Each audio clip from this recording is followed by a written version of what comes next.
When you look up into the trees in southwest Queensland, you may be surprised to spot a koala.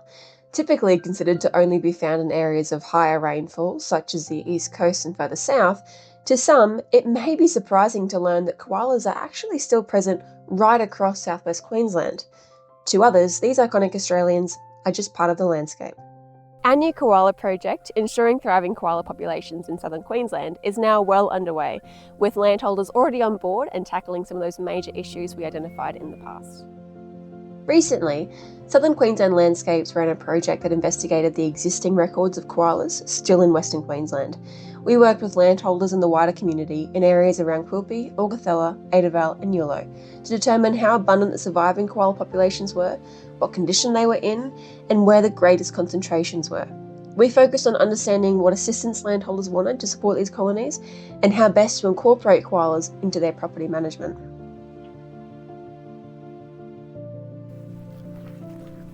Many people remember when they could go down to the river and spot multiple koalas, some even counting up to 30 in one spot.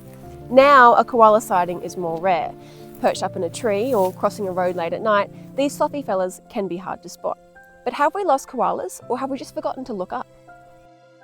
Western koalas were once much more common than they are now, and they really reached a peak around the 1980s. There was a real boom in their population with the sort of conditions that favoured them. But since then, we've experienced a number of droughts. The koalas have contracted some diseases and the populations have thinned right down. So we've still got koalas and they're dispersed right across southwest Queensland, right across to the Boolaloo catchment. Being able to show that they're still present in the environment is a real indicator of the health of the landscape. And that's a credit to a lot of the landholders who've managed to retain really good vegetation around their riparian corridors and across different areas of their properties to be able to link koala populations.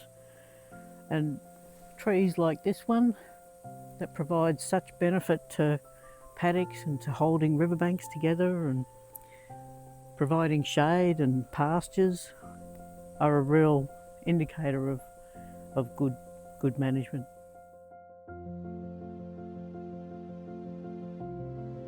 So we investigated where the strong koala populations were through multiple monitoring techniques.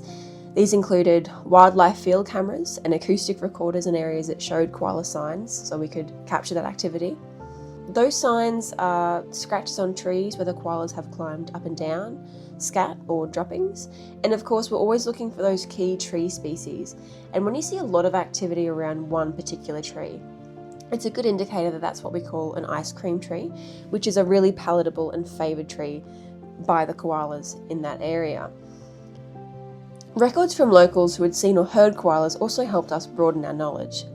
We collected DNA samples from relevant water sources, which could help us understand the presence and abundance of koalas in an area, how long they spent in that space, and how they moved within and between hotspots. So what did we find, and how are we helping?